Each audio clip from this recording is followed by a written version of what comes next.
তো hello friends, আজকে আমরা চলে এসেছি, এটা হচ্ছে বাতাসি, যেটা হচ্ছে শিলিগুড়ি থেকে নকশালবাড়ির থেকে আরেকটু ভেতরে। তো আজকে আমি তোমাদেরকে যে সিনটা দেখাবো সেটা হচ্ছে কাশবন। তো আমি চলে এসেছি একদম কাশবনের মধ্যে বলতে পারি না, বাট এটা সাইডে। এখন আমরা মধ্যে যাব। তো তোমরা হয়তো পেছনে দেখতে পাচ্ছ লটস অফ কাশফুল।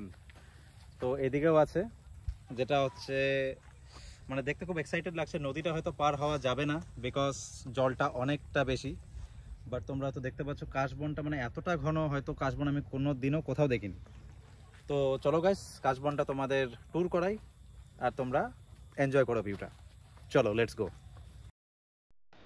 তো ফ্রেন্ডস, ফাইনালি আমরা পৌঁছে গেছি বাতাসি। তো এই গ্রামটার মধ্য দিয়ে আমরা এগিয়ে চলেছি সেই মেচি নদী এবং নেপাল বর্ডারের দিকে, যেখানে সব থেকে ফেমাস হলো কাশবন। তো শহর থেকে অনেকেই মাঝের মধ্যে ছুটে এখানে চলে আসে। তোমরা এখন জানো যেহেতু সামনে দুর্গাপুজো, খুবই সামনে, তো তাই শিলিগুড়ি শহর থেকে বা বিভিন্ন জায়গা থেকে ছেলেমেয়েরা এখানে আসে ফটোশ্যুট করতে।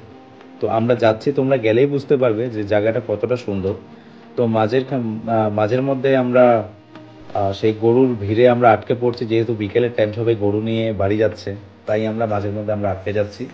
তো আমরা এখন চলেছি সেই গ্রাম পার হয়ে একটা ভালো একটা রাস্তা পেয়েছি, সেই রাস্তা দিয়ে। তো তোমরা দেখতে পাচ্ছ হয়তো দুদিকেই ধান ক্ষেত আছে, আর মাঝের মধ্যে এক দুটো করে বাড়ি দেখা যাচ্ছে। তো দৃশ্যটা দেখে খুব সুন্দর, মানে খুব ভালো লাগছে। আর যেহেতু ওয়েদারটা খুব সুন্দর, তাই আশেপাশে যে চারিদিকে যে সিন, সেগুলো খুবই সুন্দরভাবে দেখা যাচ্ছে। তো ফ্রেন্ডস, তোমরাও এখানে আসতে পারো, দেখো কোনো অসুবিধা হবে না। ঠিক আছে, তোমরাও চেষ্টা করো এখানে আসার, যদি তোমাদের ভালো লাগে। এই নদীটার নাম হচ্ছে মেচি নদী, যেটা হচ্ছে ইন্দো নেপাল বর্ডার। তো ওই পারেই মেবি নেপাল, আর আমরা দাঁড়িয়ে আছি হচ্ছে ইন্ডিয়াতে আপাতত। আর তোমরা দেখতে পাচ্ছ এখানে, মানে আজকে প্ল্যানটা আলাদা ছিল, কিন্তু প্ল্যানটা আজকে কোনো শপিং মলেরও নয় বা কোনো শহরের নয়, এটা হচ্ছে একটা গ্রাম। তো সেই গ্রামে আমরা আজকে চলে এসেছি। নদীটা দেখতে পাচ্ছ, মানে জাস্ট একটা জায়গা যেটা দেখে মানে মনটা শান্ত হয়ে যায়। ঠিক আছে, তো ফ্রেন্ডস, তোমরাও এখানে এসো, স্পেশালি লেডিসদের ক্ষেত্রে যারা মানে ফটোশ্যুট করতে চায় কাশবনের মাঝখানে। তো আমার মনে হয় না যে এর মতো কাশবন তুমি কোথাও পাবে। ঠিক আছে, তো তোমরা এখানে এসো, এসে ফটোশ্যুট করো, ভিডিও শ্যুট করো। ঠিক আছে, মানে এত ঘন কাশবন মনে হয় না আমাদের শিলিগুড়ির কোথাও আছে। তো এটা হচ্ছে অ্যাড্রেসটা হচ্ছে proper Siliguri to Naxalbari to Batasi, বাতাসির ভেতরে এই জায়গা। আর এটা হচ্ছে মেচি নদী, যেটা নেপাল এবং ইন্ডিয়াকে বিভক্ত করে। ঠিক আছে, তো থ্যাংক ইউ সো মাচ, সাথে থাকো, ভিডিওর মজা নাও।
ফ্রেন্ডস, আমরা এখন চলে এসেছি কাশবনের মাঝখানে। তোমরা জানো দুর্গাপুজো একদম সামনে, আর 10-12 দিন বাকি আছে। তো সেই জন্য জাস্ট মা দুর্গার আগমনে মনে হচ্ছে যে কাশফুলগুলো তা মানে মা দুর্গাকে স্বাগত জানাচ্ছে, এরকম একটা ব্যাপার। তো এখানে চারিদিকেই কাশফুল, মানে কোনো জায়গায় কোনো ফাঁকা জায়গা নেই। তোমাদেরকে ভিডিওটা দেখাচ্ছি, কিন্তু এই মুহূর্তে আমি খুব এক্সাইটমেন্ট যে মানে আজকের দিনটা, মানে রবিবারে, মানে সানডে, আমাদের যেহেতু অফিসিয়াল ছুটি, উইকলি অফ, তাই একটু সময় বের করে তোমাদেরকে দেখাচ্ছি আমরা যে মানে কতটা সুন্দর জায়গা, মানে গ্রামগঞ্জে যেগুলো আমাদের চোখে পড়ে না সেগুলোর ভিতরে থাকতে পারে। ঠিক আছে, তো এই জায়গাটা হচ্ছে বেস্ট, মানে ব্লগ শুটিং, ফটোশ্যুট, যেগুলো মানে স্পেশালি লেডিসদের জন্য যে শাড়ি পরে মা দুর্গা সেজে যে করে থাকে, স্পেশালি সেগুলোর জন্য বলবো। তো তোমরা এখানে আসতে পারো বাতাসিতে, পাশে মেচি নদী, তার পাশে হচ্ছে তোমাদের কাশ ফুলের বাগান, মানে একটা আলাদা লেভেলেরই মজা। সেটা দুর্গাপূজার পরে কিন্তু থাকবে না, তো আসতে হলে সেটা এখনই আসতে হবে, এসে মজাটা নিতে হবে। তো তোমাদেরকে চারিপাশের সিনটা দেখাচ্ছি, তোমরা এনজয় করো ভিউটা।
তো ফ্রেন্ডস, ফাইনালি আমরা নদীর সামনে বসে আছি। তো এখন জাস্ট মানে সানসেটের সময়, তো মানে এতটা ভালো লাগছে তোমাদেরকে আমি বলে বোঝাতে পারবো না। তুমি দেখো ওদিকে সূর্যটা জাস্ট ডুবছে, এখানে আমার পাশে নদী কলকল করে বইছে, দেখো, দেখতে পারবে। এবং দেখো সেই নদীতে একজন জেলে মাছ ধরছেন এই সানসেটের সময়। সো মানে ব্যাপারটা কীরকম একটা রোমাঞ্চকর একটা ব্যাপার না? তো আজকের এই সানডেটা আমার উইক অফটা মানে ভীষণভাবে এনজয় করলাম এরকম একটা গ্রামে গঞ্জে এসে। মানে দেখো, সবসময় আমরা তো মানে শহরেই বেড়াতে থাকি, shopping mall, city centre, big বাজার, এগুলোতেই বেড়াতে থাকি, বার্গার পিৎজা খেতে থাকি। বাট কোনো দিন ইচ্ছা হলে এই গ্রামেও চলে যাই, কারণ অ্যাকচুয়ালি আমাদের পরিচয়টা গ্রাম থেকেই, আগে কোনো শহর ছিল না। তাই তো গ্রামের মধ্যে যে আসলে একটা মানসিক মানসিক যে একটা শান্তি, সেটা আলাদাভাবে একটা অনুভব করা যায়। সাথে একটা কি বলবো, প্রকৃতির সাথে যে মেলবন্ধন মানুষের আছে সেটা বোঝা যায়। তো আজকে এখানে এসে আমরা সেটা অনুভব করছি এবং খুব ভালো লাগছে এসে। Just look at the scene, এতটা সুন্দর মোমেন্ট মনে হয় না আমি আজ অব্দি কোনো জায়গায় পেয়েছি। এর আগের ভিডিওটা হয়তো তোমরা দেখেছো, যেটা আমি মিরিক গিয়েছিলাম। তো এবার এসছি আমরা বাতাসিতে, এনজয় করছি ভিউটাকে। সো এখন আমাদের বাড়ি ফেরার পালা, যেহেতু সন্ধ্যা হয়ে আসছে, বাড়িটা অনেকটাই দূর, এখান থেকে মোটামুটি 1.5 ঘন্টার রাস্তা। সো আমরা এখন ব্যাক করব। তো দেখা হচ্ছে নেক্সট আরও কোনো এক্সাইটিং কোনো একটা ব্লগে, ঠিক আছে? ভিডিওটা যদি ভালো লেগে থাকে তবে চ্যানেলটাকে অবশ্যই like, share, comment and subscribe করে দিও, যাতে এরকম ফার্দার ভিডিওস তোমাদের কাছে আরও আসতে পারে এবং আমিও যাতে কাজ করার উৎসাহটা আরেকটু বেশি পাই, সেই জন্য। তো তোমাদের কাছে গাইজ এটা রিকোয়েস্ট থাকবে। তো চলো, নেক্সট দেখা হচ্ছে নেক্সট কোনো ব্লগে, যেটা তোমাদের মানে খুব আনন্দ দেবে আর কি। তো থ্যাংক ইউ গাইজ, জয় হিন্দ, বন্দে মাতরম।